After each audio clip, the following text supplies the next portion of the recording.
नमस्कार मित्रों, माता रानी की जय हो। स्वागत है आपका हमारे YouTube चैनल पर। मित्रों, आज हम आपको बताएंगे कि सामने वाले की फोटो और खुद की फोटो से कैसे होता है वशीकरण। तो चलिए शुरू करते हैं। पर मित्रों, ध्यान रहे कि मांस मदिरा का सेवन करके आपको ये विधि नहीं करनी है। और अगर आप विधि करने में असमर्थ है और वशीकरण हमारे आश्रम से करवाना चाहते हैं तो आप हमें बेझिझक संपर्क कीजिए। आपकी पूरी सहायता की जाएगी। हमारे संपर्क सूत्र आपकी स्क्रीन पर चल रहे हैं। इसी के साथ मित्रों, आज हम आपको बताने जा रहे हैं एक बहुत ही शक्तिशाली विधि, बहुत ही प्रचंड विधि। और इस विधि को करने मात्र से आप अपने प्रेम को हमेशा के लिए बना सकते हैं।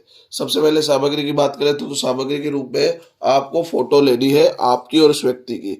एक आपकी फोटो और एक उस व्यक्ति की फोटो आपको लेनी है। याद रखिएगा, फोटो 3 साल से ज्यादा पुरानी नहीं होनी चाहिए दोनों की, और साइड फेस की फोटो नहीं होनी चाहिए। जितनी स्पष्ट और जितनी नई फोटो होगी उतना ही बेहतर आपका वशीकरण होगा।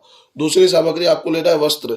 जी हाँ मित्रों, कोई भी आप वस्त्र ले सकते हैं। रुमाल ले लीजिएगा नया मार्केट से, उसे आप इस्तेमाल कर सकते हैं। इसमें आपको ना अपना वस्त्र लेने की आवश्यकता है ना सामने वाले का। साधारण कोई भी वस्त्र आप ले सकते हैं इस विधि में।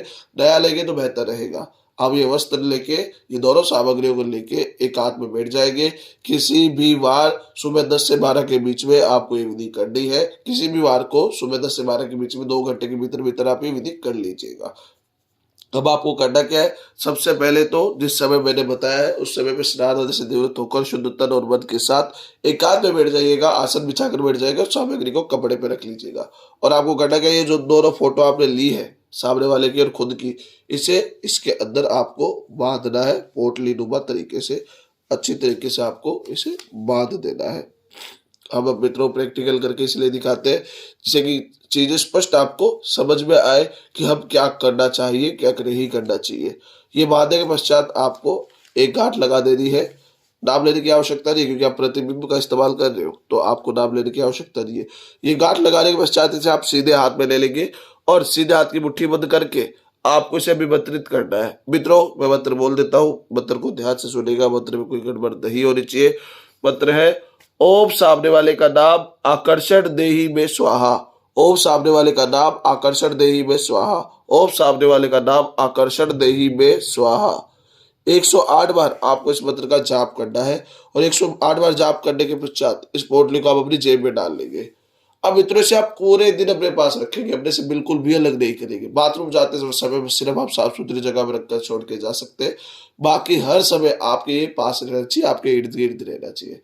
ये आपके साथ रहेगा तो इसके ऊपर आपकी शक्तियां असर करेगी और इसकी शक्तियां आपके ऊपर भी असर करेगी। आपको अभिमंत्रित करने के बाद अपने पास रख लेना। पूरे दिन संध्या काल तक आपको इसे पास में रखना है। और जैसे ही सूर्यास्त हो जाए आप तुरंत जाएंगे इसे किसी पीपल के पेड़ के नीचे और वहां जाकर इसे पीपल के पेड़ के नीचे दबा देंगे।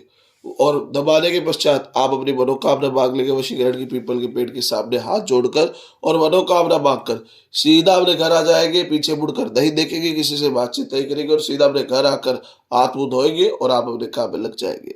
आपकी विधि वहीं पे समाप्त हो जाएगी। जिसका भी आप वशीकरण करना चाहते हैं वो मित्रों अगले दिन तक पूरी तरीके से आपके वश में हो जाएगा। जीवन में आई हर समस्या को जड़ से खत्म करने वाली विधि है। प्रेम की समस्या बहुत बड़ी समस्या होती है, अगर वो नष्ट हो जाती है तो इंसान का मेंटल हेल्थ, इंसान का मानसिक तनाव बहुत ज्यादा कम हो जाता है। तो अगर आप ये विधि करते हैं तो हम आपको गारंटी देते हैं कि आपका पूरा काम बनेगा। माता रानी आपको जरूर सफल करेगी। मित्रों, एक बात और बता देता हूँ कि अगर किसी के ऊपर पहले से कुछ किया कराया होता है तो उसके ऊपर ये विधि असर नहीं करती। अगर आपको ऐसा लगता है तो पहले आप हमें संपर्क कीजिए। आपको बताया जाएगा कि सामने वाले के ऊपर किया कराया है या नहीं है, और अगर है तो उसका उचित समाधान आपको दिया जाएगा। हमारे संपर्क सूत्र आपकी स्क्रीन पर चल रहे हैं। इसी के साथ जय माता दी। मित्रों, अगर आप माता रानी को मानते हो तो कमेंट बॉक्स में जय माता दी जरूर लिखिए। साथ ही हमारे यूट्यूब चैनल को सब्सक्राइब करें। चैनल सब्सक्राइब करना बहुत ही आसान है। स्क्रीन पर चल रही ज्योतिष से बदले जीवन की पिक्चर को प्रेस करें। आप हमेशा अगले बार साथ जुड़ जाएंगे। जय माता रानी की।